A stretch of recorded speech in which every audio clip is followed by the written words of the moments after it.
Hola, ¿cómo estás?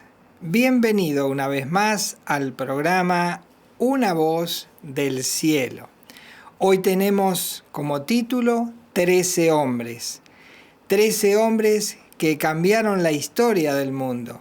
13 hombres que trastornaron, como algunos llaman, trastornaron al mundo. Y 13 hombres que hace más de 2000 años iniciaron su trabajo, y ese trabajo continuó porque otras personas se fueron sumando y de esta manera se fue ramificando. Imposible de detener este mensaje que estos hombres trajeron al mundo. ¿Y cuál era ese mensaje? Bueno, la Biblia lo dice. El mensaje lo podemos encontrar allí cuando uno de estos, o mejor dicho, dos de estos hombres se pusieron allí frente a toda la multitud, que eran Pedro y Juan, eran de los 13, y hablaron a toda la multitud cuál era su mensaje, cuál era el mensaje que iba a cambiar la historia del mundo y que iba a cambiar tantas vidas a lo largo de tanto tiempo como el que ha transcurrido, hace más de 2000 años. El mensaje era este, dice Hechos de los Apóstoles, capítulo 4, versículo 11. Dice así: Este Jesús es la piedra reprobada por vosotros los edificadores, la cual ha venido a ser cabeza del ángulo. Allí vemos a este Jesús, es decir, Jesús era el centro de su mensaje. Y para la nación de Israel, que era la que tenía que recibir ese mensaje, que tenía que aceptar a esta persona a la cual ellos llaman el Mesías, el ungido, el Salvador, bueno, ellos tenían que identificarlo y aceptarlo en sus vidas para que a través de esa forma de conectarse con este Salvador, Jesús, ellos pudiesen tener acceso a Dios, y Dios cumpliría ese plan y ese propósito habiendo llamado a la nación de Israel. Pero dice que para esta nación, dice, este Jesús fue una piedra reprobada. ¿Qué quiere decir reprobado? Quiere decir despreciado, tenido en poco, no considerado, no haberle dado el valor que realmente tenía. El Mesías, el ungido de Dios, que venía a presentarse primeramente a la nación de Israel. Bueno, este Jesús para la nación de Israel fue la piedra reprobada. Pero dice que esta piedra que ellos desecharon vino a ser la cabeza del ángulo. ¿Qué quiere decir esto? Bueno, son términos que hablan los constructores. Cuando alguien va a hacer un edificio, una casa, siempre pone una piedra fundamental que es el cimiento sobre el cual se apoyará toda la estructura. Y luego hay otra piedra fundamental que es el techo, y se apoya sobre esas piedras o ese vínculo que sostiene toda la estructura. Por eso dice que Jesús, que había sido rechazado por ellos, vino a ser la piedra principal, la cabeza del ángulo, aquel cimiento estable sobre el cual todo ser humano podría encontrar la relación con Dios, la salvación de su alma, poder tener una relación de comunión con Dios. Pero ellos la habían rechazado, la habían despreciado, y entonces Jesús en cierta oportunidad le dice a estos gobernantes que le habían rechazado, les dice qué pasaría a partir de ese rechazo. Dice, por ejemplo, Jesús les habla ahí en Mateo capítulo 21, versículo 43, les dice a estos gobernantes, a estos edificadores, dice Mateo 21, 43, por tanto os digo, dice Jesús, que el reino de Dios será quitado de vosotros y será dado a gente que produzca los frutos de él. Es decir, lo que Jesús les dice, esta piedra fundamental, esta cabeza del ángulo, será quitada de vosotros y será colocada en otro edificio. y será la cabeza, será la pieza fundamental, será el fundamento, será el techo, será ese vínculo perfecto que sostendrá toda la estructura. Y esta cabeza del ángulo entonces iba a ser colocada en aquello que conocemos hoy como iglesia, la iglesia de Jesucristo. Y dice allí el apóstol Pedro, el apóstol Pablo, otro de los 13, él les habla de lo que significaba para la iglesia esta cabeza de ángulo, este vínculo perfecto, esta roca estable. Dice Colosenses capítulo 1, versículos 18 al 20. Y él hablaba de Jesucristo, dice, y él es la cabeza del cuerpo que es la iglesia. El vínculo perfecto, la cabeza del ángulo. Dice, y él es la cabeza del cuerpo que es la iglesia. Él que es el principio, el fundamento. Dice, el primogénito de entre los muertos. Dice, para que en todo tenga la preeminencia, por cuanto agradó al Padre que en él habitase toda plenitud. Por medio de él y por medio de él reconciliar consigo todas las cosas. Observen, dice, así las que están en la tierra como las que están en los cielos, haciendo la paz mediante la sangre de su cruz. Esta era la piedra fundamental, es el vínculo entre el ser humano y Dios. Este ser maravilloso, Jesús, tenía la posibilidad de ser preeminencia en el cielo y en la tierra.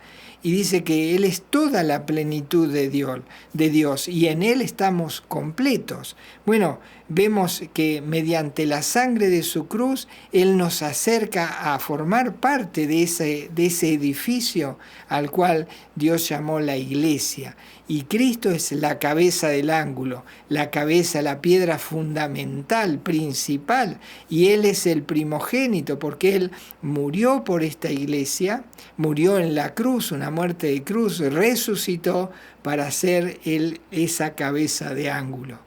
Qué triste es pensar que a quienes primeros vino y quienes primeros lo tenían que recibir era la nación de Israel. Pero ellos los desaprobaron, lo tuvieron en poco y lo rechazaron. Y Pedro les seguía diciendo, este apóstol con esta energía y esta fuerza del mensaje que traía allí cuando estaba con Juan, estaban estos dos formando parte de los 13, ellos estaban enfrentando a la nación de Israel y también estaba diciéndole la necesidad de creer en él y de aceptarlo. Dice 1 Pedro capítulo 2 versículo 7, para vosotros pues los que creéis, él es precioso. Pero para los que no creen, la piedra que los edificadores desecharon ha venido a ser la cabeza del ángulo. Aquí encontramos la estimación. Dice, para los que creen, Él es precioso. Es decir, es una roca invaluable, una pieza invaluable en la obra de Dios. Él es precioso, es incalculable el alto valor que el que cree le da a Jesucristo. Pero dice que los que no creen lo desprecian, lo desaprueban, lo desechan y para ellos no tienen valor. Pero allí está este hombre con ese valor puesto allí en pie delante de toda la multitud y todos escuchando, los gobernantes, los religiosos, y él les dice, el que cree, dice, él encontrará valor en esta piedra y será su vínculo perfecto para encontrarse con Dios y formará parte de la iglesia. Y Pedro les dice, Hechos 4:12, dice así, y en ningún otro hay salvación, porque no hay otro nombre bajo el cielo dado a los hombres en que podamos ser salvos. Hay muchas religiones en el mundo, pero no todas las religiones entran dentro de lo que es la iglesia. La iglesia de Jesucristo es una sola. No hay dos iglesias, ni tres, ni cuatro. Hay una sola, y es la iglesia de Jesucristo. Es decir, aquellos que han recibido a Jesucristo en su vida, que lo han creído en Él, lo han aceptado como Señor, como Salvador, como cabeza del ángulo, como el vínculo entre el hombre y Dios, entonces para ellos dice que para ellos hay salvación. Para el resto de las religiones no habrá salvación, porque ninguna religión tiene como cabeza algo tan maravilloso como es al mismo Dios. Todas las religiones tienen hombres que son cabeza. Bueno, la Iglesia de Jesucristo no tiene hombres como cabeza, solo Jesucristo. Es el único ser que es cabeza de la Iglesia. Y no hay un mediador o un intermediario entre Jesucristo y Dios. Solamente Jesucristo es el mediador entre el hombre y Dios. No hay alguien que pueda estar abajo diciendo, bueno, yo soy un representante de Dios en la tierra. No existe eso. Porque Jesucristo es el que representa al hombre ante Dios. Y es el que nos trae a nosotros a Dios mismo, porque Él viene representando al mismo Dios. No hay religión que tenga este vínculo perfecto. Lo demás son asociaciones o cosas que inventa el hombre para creer que de esa forma se va a acercar a Dios. Y Dios dice que no hay otro nombre bajo el cielo dado a los hombres en que podamos ser salvos. Entonces la única iglesia que es aceptada por Dios es la que acepta a Jesucristo como Señor y Salvador. Los que lo desaprueban a Jesús, entonces ellas no forman parte de la iglesia y no tienen esa cabeza de ángulo que nos conecta con Dios. Qué maravilloso es este mensaje que traían estos 13 hombres. Y allí ellos no podían entender, los gobernantes no podían entender cómo estas personas traían ese mensaje cuando ellos los habían visto. Eran personas comunes, con oficios comunes, muchos de ellos eran pescadores, y los mismos gobernantes religiosos iban al puerto y les compraban pescado y los veían todos sucios, todos oliendo a pescado, y los veían allí en el puerto y les comprarían pescado, y sabían que ellos no habían estudiado en las escuelas rabínicas. Por lo tanto, eran personas comunes del vulgo, se dice aquí que eran personas del vulgo, comunes, sin letra. Entonces dice, ¿cómo es posible que estos hombres que no estudiaron en las escuelas rabínicas, que estuvieron siempre trabajando de pescadores o en otros oficios, y eran personas comunes, cómo es que tienen este mensaje tan poderoso? Y entonces ellos se preguntaban estas cosas. Dice Hechos capítulo 4, versículo 13, dice así: entonces, viendo el denuedo de Pedro y de Juan, denuedo es valentía, ese valor, dice, viendo el denuedo de Pedro y de Juan, y sabiendo que eran hombres sin letras y del vulgo, se maravillaban y les reconocían que habían estado con Jesús. ¿Qué es lo que había pasado? Estas personas, bueno, les pasó que se encontraron con la cabeza del ángulo, se encontraron con el mismo Dios, con Jesús, y al encontrarse con Él, sus vidas ya no fue nunca más la misma, y adquirieron otra sabiduría que jamás hubiesen adquirido aún estudiando en la escuela rabínica, porque aquel que se acerca a Jesús, aquel recibe una transformación, un cambio total en su vida. Y entonces los gobernantes, los religiosos estaban desconcertados porque ellos vivían de la religión, vivían continuamente y dependían de la religión. Entonces decía, ¿cómo es que estos hombres que no son nadie pueden hablar un mensaje tan poderoso? ¿Cómo es posible? Ellos se preguntaban eso. Y dice así Hechos 4:16, que ellos murmuraban entre ellos, conferenciaban entre ellos, a ver qué estaba pasando. Dice Hechos 4:16, diciendo, esto es lo que hablaba, ¿qué haremos con estos hombres? Porque de cierto, señal manifiesta ha sido hecha por ellos, notoria a todos los que moran en Jerusalén, y no lo podemos negar. Quiere decir que estas señales, esta forma de hablar con autoridad, con el poder de Dios, y las señales y prodigios que ellos hacían, no lo podían callar, porque eran cosas evidentes, y eran cosas que no se podían lograr humanamente, porque ellos habían recibido una transformación tan grande que los admiraba, aún a ellos que eran estudiados, al Sanedrín y a todas las castas religiosas. Dice que ellos estaban admirados, dice, ¿cómo no podemos negar lo que estamos viendo? Y entonces es triste cuando se oponen a Dios enfrentando a Jesucristo. Y qué triste es cuando tratan de taparle la boca a aquellos que traen el mensaje de parte de Dios.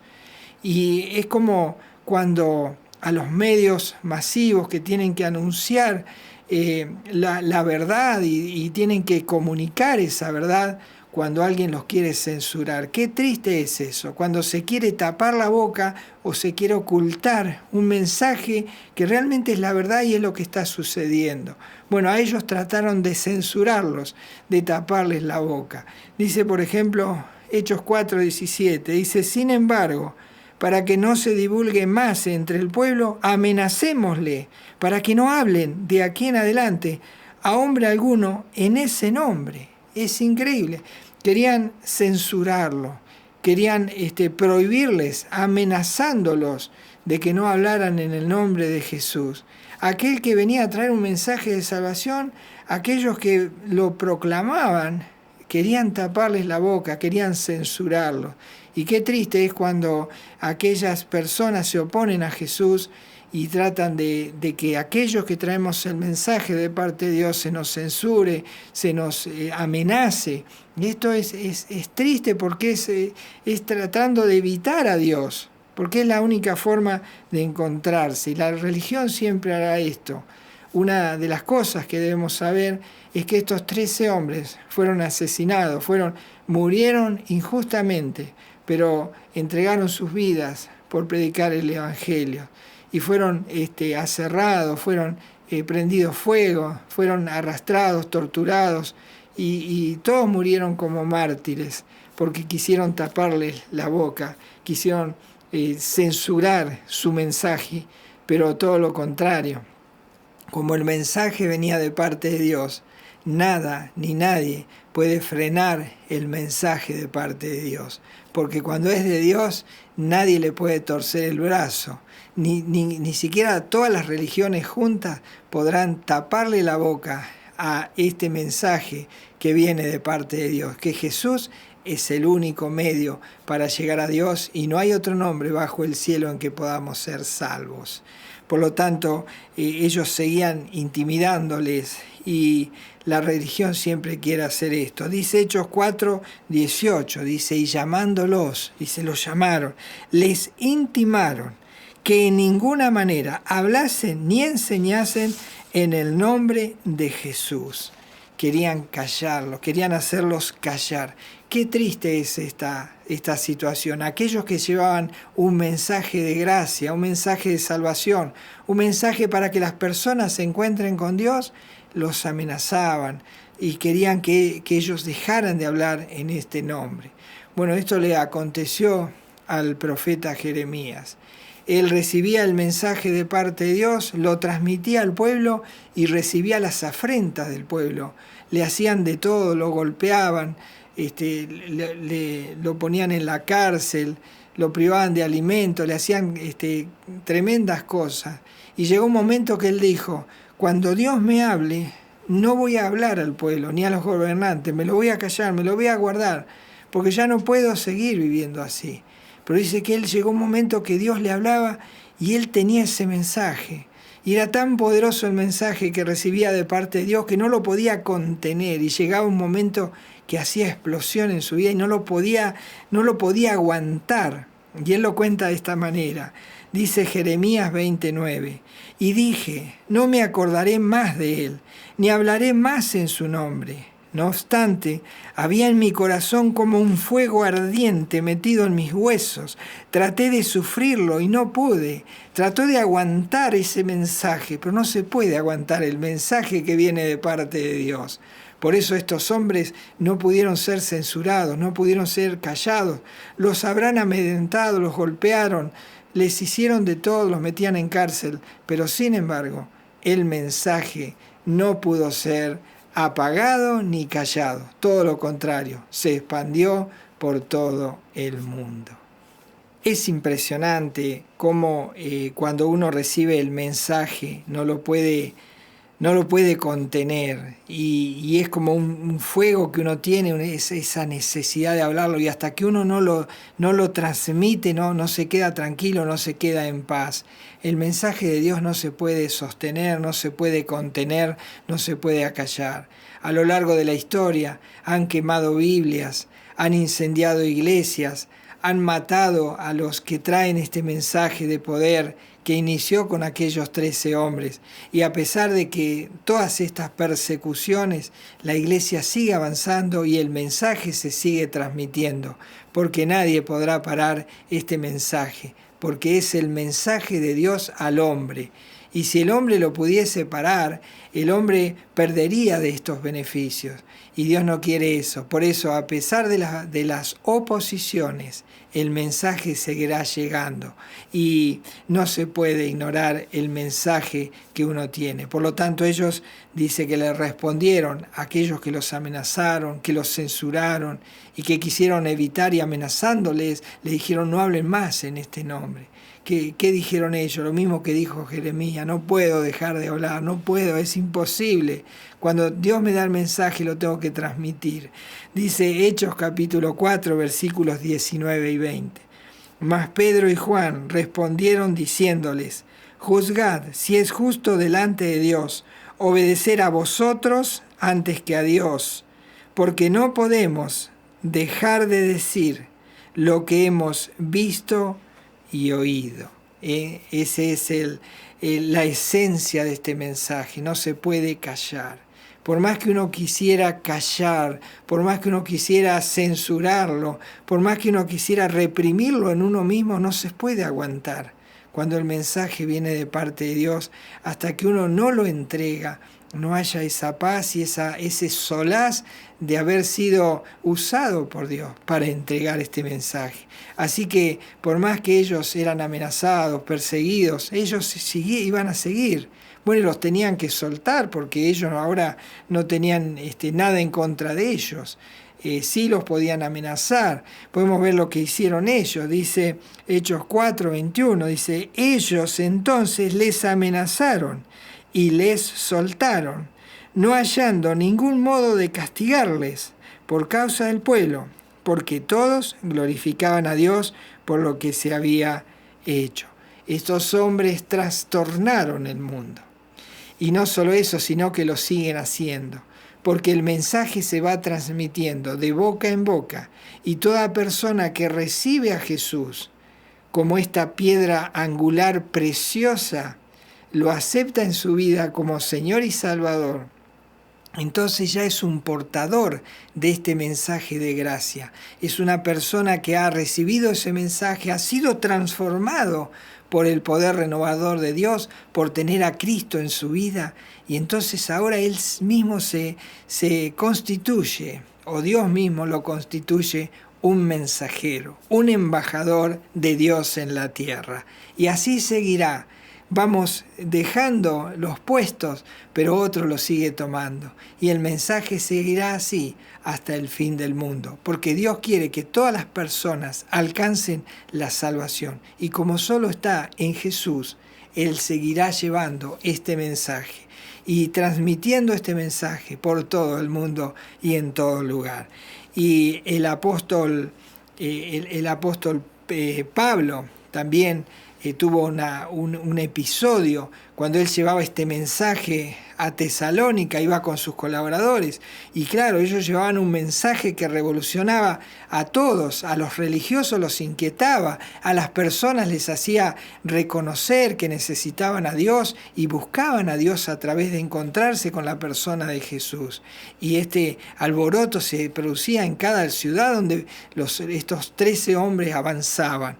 Dice, por ejemplo, Hechos capítulo 17, versículos 5 al 7, otro de los 13, Pablo, el apóstol, dice así: entonces los judíos que no creían, teniendo celos, tomaron consigo a algunos ociosos hombres malos, y juntando una turba alborotaron la ciudad, y asaltando la casa de Jasón, procuraban sacarlos al pueblo.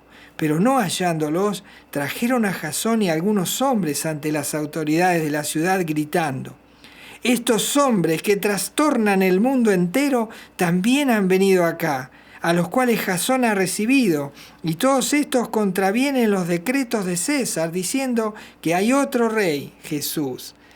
Qué increíble, ¿no? Que la nación judía, aquella misma que tenía que recibir al Salvador, presentarlo al mundo, ellos mismos eran los encargados de aprisionar el mensaje, de censurarlo, de hacer callar bajo amenaza. Vemos allí que toman hombres ociosos porque van a tratar de encontrar a Pablo y tratar de apresarlo, y resulta que Pablo se va y no lo encuentran en la casa de este hombre llamado Jasón, que era usado para predicar este mensaje, pero aún ellos eran hombres malos y transmitían un mensaje que no era correcto, porque decían que él se oponía al gobierno, y nada que ver. Jesús era un rey espiritual, y ellos querían hacerlo pasar como un rey político. Y Jesús vino a transformar el mundo en forma espiritual, vino a cambiar el alma y la mente de todos los seres humanos para que podamos conocer a Dios. Cuando el mensaje que estos 13 hombres transmitieron, guiados por Jesús, quien los educó, les enseñó y los envió por el mundo, llega a nosotros, nosotros somos portadores del mensaje. ¿Y por qué es esto? Porque hay algo en nosotros que no podemos callar, que si este mensaje es de parte de Dios no lo podemos contener, necesitamos transmitirlo. Y gracias a eso, gracias a que no lo podemos callar, este mensaje viene a ti en este mismo día, en esta misma hora. Y el mensaje es que Jesús es la cabeza del ángulo, es la cabeza de la iglesia, y en ningún otro hay salvación, porque no hay otro nombre dado a los hombres, bajo el cielo, dado a los hombres en que podamos ser salvos. ¿Crees en Jesús? Si crees en Jesús, entonces Él es cabeza de tu ángulo. Pero si aún no has creído, no formas parte de la iglesia. Podrás tener religión, pero no formas parte de la iglesia de Jesucristo. Para eso necesitas recibir a Cristo en tu vida. ¿Cómo se hace? Primeramente reconociendo que has pecado, que has ofendido a un Dios santo, que lo has rechazado, que no has reconocido a Jesús como Salvador, pero que hoy entiendes que lo necesitas. Y entonces arrepentido, hablas con Jesús y le pides perdón. Primeramente por haberlo negado, por haberlo rechazado, por haberlo despreciado, por haberlo reprobado. Y pídele perdón por eso, pídele perdón también por todas esas cosas malas que te acuerdas que has hecho, pídele perdón por todos tus pecados. Y Él podrá perdonarte. ¿Y por qué puede hacerlo? Porque Él en la cruz murió por ti. Él sangró en la cruz y su sangre puede limpiarte de todo pecado. Pero tienes que humillarte ante la persona de Jesús, reconociéndolo como el cabeza de ángulo, la cabeza de la iglesia, el representante de Dios. Es aquel mediador, el único entre Dios y los hombres. Y pedirle a Jesucristo que sea tu Salvador, que te salve de la condenación eterna, a la cual irán todos aquellos que han reprobado, que han despreciado y que han rechazado a Jesús. Pero para el que cree en Jesucristo, que lo recibe en su vida como Señor y Salvador, porque se lo pide con sus palabras, con su boca, le dice: Jesucristo, perdóname por mis pecados, me arrepiento. Y ahora te abro mi vida para que tú entres en mi vida. Quiero que seas mi Salvador y mi Señor. Y quiero formar parte de esa iglesia maravillosa que todavía estás conformando con este mensaje transformador. Quiero que mi vida a partir de ahora pueda ser cambiada como esos 13 hombres, que eran personas comunes, que eran personas simples, pero que cuando tú entraste en la vida de ellos, su vida cambió para siempre. Jesús, quiero que entres en mi vida y me cambies para siempre. Eso tienes que decírselo con un corazón sincero, con una entrega total a Jesucristo y con un sinceramiento en tu vida, y reconocer que necesitas a Jesús.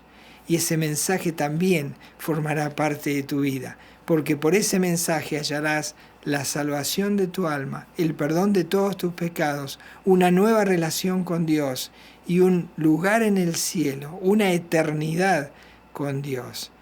Que este mensaje, que comenzó hace más de 2000 años y que hoy sigue avanzando por el mundo y que hoy llegó a ti, que pueda transformar tu vida también y que pueda cambiar tu mente y tu corazón para siempre y que a partir de ahora puedas ser un embajador de Jesucristo llevando un mensaje que no se puede contener, no se puede callar, no se puede resistir, no se puede aguantar. Hay que llevarlo a todas las partes del mundo para que las personas puedan alcanzar la salvación. 13 hombres que trastornaron el mundo, que me trastornó a mí y que cambió mi vida para siempre. ¿Cómo no va a poder cambiar tu vida también? Pero tienes que rendirte ante la persona de Jesús, la cabeza del ángulo, la cabeza de la iglesia, el Hijo de Dios, el ungido, el Mesías, el Señor. Recíbele, recibe este mensaje que comenzó hace más de 2000 años y que también pueda transformar tu vida para siempre y pueda ser otra nueva persona. Que el Señor te ayude para que al meditar en esto que hemos hablado puedas alcanzar la salvación de tu alma. Y nos encontramos, por supuesto, en el próximo programa. Hasta entonces.